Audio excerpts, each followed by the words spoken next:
After months of speculation, calculations, assessments and back-to-back diplomatic talks, Russia has begun invading Ukraine from land and sea. Let's take you through the events as they happened. First, the President of Russia delivered a speech announcing the start of a special military operation to demilitarize and, as he said, denazify Ukraine. Listen in. Circumstances require firm and immediate action from us. Donbass's People's Republic asked for help from Russia.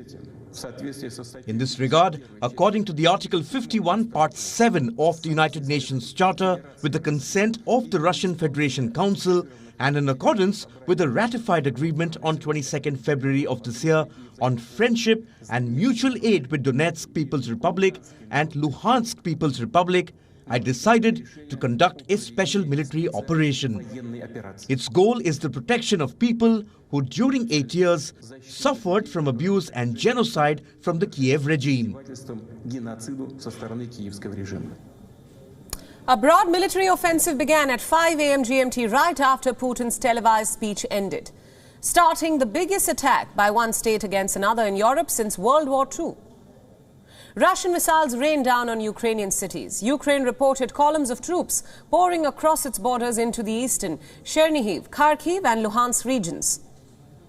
The Russian troops entered the cities of Odessa and Mariupol in the south by the sea. The initial wave of strikes appeared to involve cruise missiles, artillery and airstrikes, striking the military infrastructure and border positions, including air bases. Flashing lights were seen above the skies of Ukraine's border regions. After just 3 hours into the attack, the Russian Defense Ministry claimed to have neutralized Ukraine's air bases and air defenses. Explosions were heard before dawn, gunfire rang out near the main airport and sirens blared across multiple cities. Eyewitness accounts and videos show smoke billowing from the Ukrainian military airport in Shuguev. Reports say that the Ukrainian border guards were firing back as Russian troops unleashed artillery barrages as part of an attack backed by Belarus. Air raid sirens rang out in Ukraine's capital Kiev in the wee hours of the day. The siren was heard playing out across the morning traffic. And in just hours after Russian troops launched their anticipated attack, a large number of people came out on the streets there. There were in fact long lines of traffic on a road leading out of the capital city. Although the Russian military said that they didn't attack populated areas in Ukraine, a video shows a missile hitting an airport. A missile can be seen falling on the establishment and exploding with a bang. Thick plumes of smoke were seen coming out from the building as soon as the missile hit the area.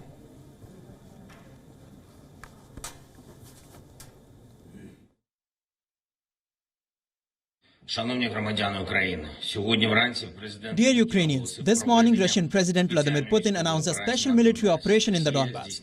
Russia carried out strikes on our military infrastructure, on our border guards. Explosions were heard in many cities of Ukraine. We introduced martial law throughout the state. A minute ago, I had a conversation with US President Joe Biden.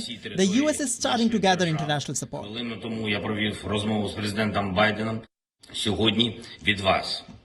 Today we need you. Each of you needs to be calm. If possible, stay at home, please. We are working, the army is working. The entire security and defense sector of Ukraine is working. With the war raging at home, Ukraine's envoy to India, Igor Polika, has called on the Indian Prime Minister Narendra Modi to intervene in the ongoing conflict and hold talks with the Russian President Vladimir Putin. Listen in. Putin has just launched a full-scale invasion of Ukraine. Peaceful Ukrainian cities are under strikes. This is a war of aggression. Ukraine will defend itself and will win. The world can and must stop Putin. The time to act is now. It's a case of blatant aggression, which started at 5 o'clock in the morning. Firstly, reports were contradictory. But now, we have confirmed information that a lot of Ukrainian aerodromes, military airports, military installations were attacked by bombs and missile attacks. Some attacks happened on the outskirts of the capital. Some attacks happened deeply inside the territory of Ukraine.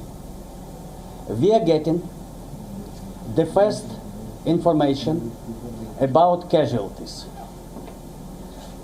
among our soldiers and among civilian population. The statement of the Russian Ministry of Defense was very cynical. We are attacking only military sites and military installations. Now we still have Vladislav Davidson with us from Kiev. He is a non-resident fellow at the Atlantic Council. Vladislav, thanks for staying on WION with us.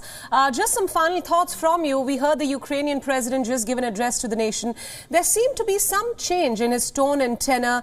Obviously, following the morning developments, he appealed to the nation for blood donations. He, in a sense, tried to restore calm in the country as well. What do you make of his address?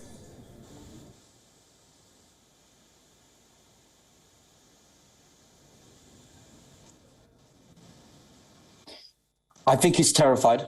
I think he's absolutely terrified. I was with someone, actually. I was with someone who, actually, it was the actor. I'm not going to say who. Well, it was the actor Sean Penn. I was with actor Sean Penn, who saw him right before the war started.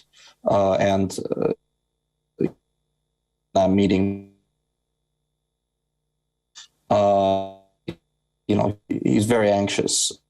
This is a really, really bad situation. This is not something I would wish on anybody, especially on the president of Ukraine. It's lose-lose.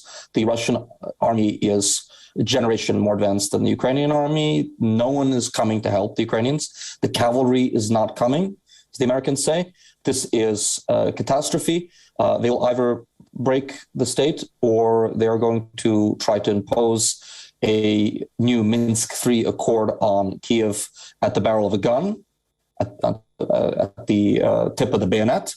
I think they also will probably try to take Kiev and get rid of President Zelensky.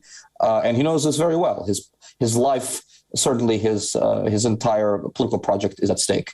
He will probably have to move out of Kiev if the tanks come in and take the entire city, which is very difficult because it's a very big city. Millions of people, it's the size of a very small European country. It's not easy to take over Kiev if you are in the Russian paratroopers and the tanks, but they're moving faster than anybody expected. So the president of Ukraine is terrified, rightfully. Right, Vladislav, thank you so much for joining us on WION with all those insights. WION World is now available in your country. Download the app now and get all the news updates on the move.